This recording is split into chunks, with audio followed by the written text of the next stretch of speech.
I'll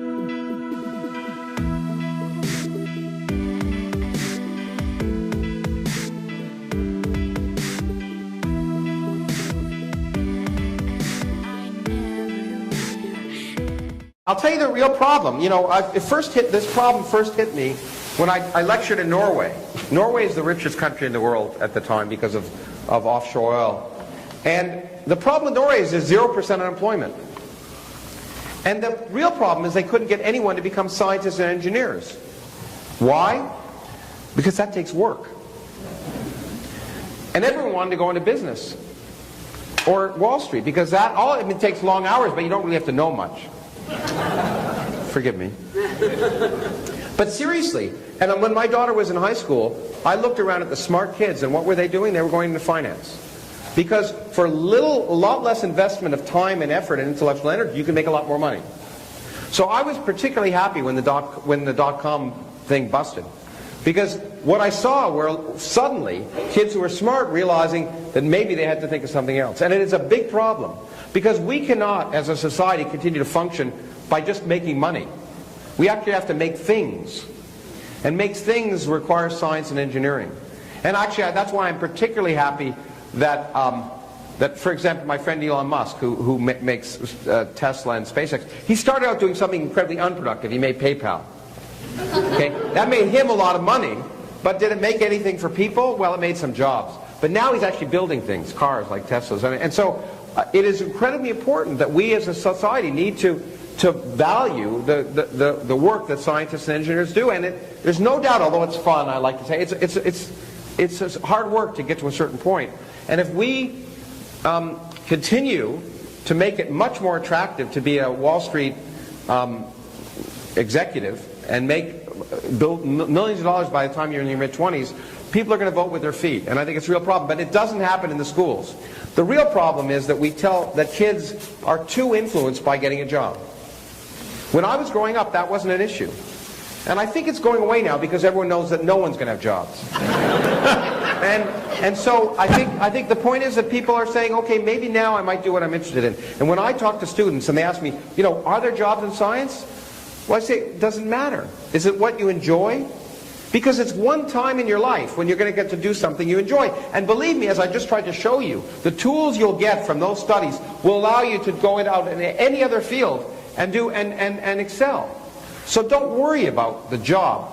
Do what you enjoy and keep trying it. When I was doing my PhD, there were no jobs in physics. I learned how to juggle also when I was at Boston, just in case. I didn't expect to get a job. It turned out it worked out all right for me. But do what you enjoy, and that's the advice that I give everyone. And the reason scientists do what they do isn't to save the world.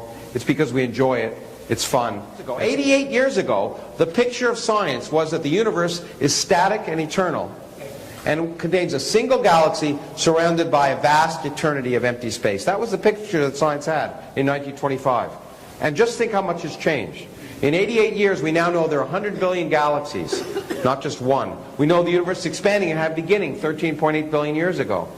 And we are able to do that because we can measure galaxies. But what's happening is the expansion of the universe is speeding up over time. And because of that speeding up, distant galaxies are moving away from us faster and faster. And eventually, they will be moving away from us faster than the speed of light. It's allowed. Because we teach you things incorrectly. We say nothing can travel faster than the speed of light, but you have to parse it more carefully. Nothing can travel through space faster than the speed of light, but space can do whatever the hell it wants. And space carries things away, like a surfer on a wave can carry things away faster than light. When those galaxies are moving away faster than light, the light from them can't get to us. And if we wait long enough, every galaxy we now see will disappear over time. So the longer we wait, the less we'll see, which is why I have gone to Congress and told them to fund cosmology now, but that hasn't worked. 2 trillion years is a long time, but 2 years is a long time for a congressman. It doesn't work. But so the picture of the future is if there's an energy and empty space that stays there, the rest of the universe will disappear and all evidence of the Big Bang will go away. And the question is, has it gotten any better? And the answer is yes. Because this validates, this early period of incredible expansion validates the notion that empty space can create, that energy in empty space can cause a universe to expand faster and faster and faster. And that, combined, by the way, with the discovery of the Higgs boson, suggests there could be a background invisible field that can carry energy in the universe. And all of that is suggestive of the possibility that this expansion will go on forever. But it also allows another possibility, which is even worse. Because if this field changes, if it relaxes and that energy goes away, which can happen, it's called a phase transition, then that energy causing the expansion of the universe will stop and the expansion of the universe will begin to slow down, and you'd say, great. But the problem is, a phase transition in the fundamental laws of physics means that we don't longer exist. Okay? At the speed of light, it'll happen in different places. Everything that we now see will go away. So there's two choices. Either the rest of the universe disappears, the stars in our galaxies burn out, the universe becomes cold and dark and empty, and that's the future. Or there's a phase transition and everything we see ceases to exist instantaneously. So enjoy it while you can. Just to catch me on this. This is a doctor. He was a neurosurgeon. Correct. Not a neuroscientist. Okay, big difference. He had a meningitis-induced coma. So he was out, and he said while he was out, he had a near-death experience. Let me read some of what he said happened in his book, Heaven is Real, that you printed here. He said, I was a speck on a beautiful butterfly wing. Millions of other butterflies around us. We were flying through blooming flowers. Newspaper taxis appeared on the shore. Oh, you are a Rocking horse people were eating man. marshmallow pies. The girl had kaleidoscope eyes. Okay, I was mixing those two. But the first part is what he said, and this is why this bothers me so much. Because Doc, please help me out. Well, look, I mean, it is ridiculous. The point is that, so you're deprived of oxygen, and what are you going to do? I mean, you may have had similar experiences in other cases where your metabolism has been changed. He does. Most Friday nights. And the point is, why? You know, the problem with making, the problem with journalism and science like that is that you're trying to make two sides to every story. But the thing about science is, most often, one side is wrong. Right, that's the point. The easiest, Richard Feynman was a famous scientist, said the easiest person to fool is yourself. When something happens to you, you suddenly feel like it's significant. He used to go around to everyone and saying, you won't believe what happened to me today. You won't believe what happened to me. And people say, what? And he'd say, absolutely nothing. Because, I mean, when, you can dream a million stupid dreams, and then one day you dream your sister's arm is going to break and her leg breaks, and you think, aha, I'm clairvoyant. I think actually, in fairness to... And he had a dynamite dream, which you have when you're coming back online and you're on a surgical And some of them are good dreams, or some are bad dreams. Your good dreams heaven, the bad dreams are hell. I mean, the point is that it was a very profound, life-changing experience for him, and I think sure it was. But it's a pretty gripping read. I mean, it's the only time that I have ever felt sort of moved by a piece, actually, but I'm in sure this area. such It wasn't a woo-woo piece. as real to him as anything. I'm not denying that to him it felt real. Hallucinations are real to people who hallucinate. No, they really are. Well, it's decreasing, though, happily, actually. No matter what people say, it's actually the number of people who claim at least affiliation with any organization is happily decreasing. Especially the young people. Yeah, exactly. And I think, access to information. These people. But he's not necessarily describing a religious experience. He describes a spiritual experience, and it is powerful and it is moving, and I think we cannot deny that people feel and experience these things. And the experiences feel real. Lots of people have spiritual experiences, and we should celebrate that. I have one when I look at the Hubble Space Telescope images and see galaxies that are 10 billion light years away with civilizations that are long gone. I mean, to me, people say science isn't spiritual, but to me it's more spiritual because it's actually real. Well, I feel that way about... I've read recently that apparently every time you quantum entangle two things, you get a wormhole for free. Do you have any sort of comments on that? Well, yeah, sure, it's wrong. That's not true at all. Okay. Not true at all. But quantum entanglement is very interesting, and we use it. It's maybe the basis of quantum computing and secure messaging, and also, unfortunately, also ways to break bank codes for credit cards. It really says that this weird thing that two particles on the opposite side of our galaxy are really not separate. They're really part of the same thing. And so if I make a measurement of one of them instantaneously, and I mean instantaneously, I affect the state of that other one. It's not the speed of light, and it doesn't violate relativity. And the reason is, classically, we think the particles are separated. But their wave function is entangled, only if, by the way, you haven't let them interact with anything along the way between here and the other end of the galaxy. The minute they interact with stuff, they're no longer entangled.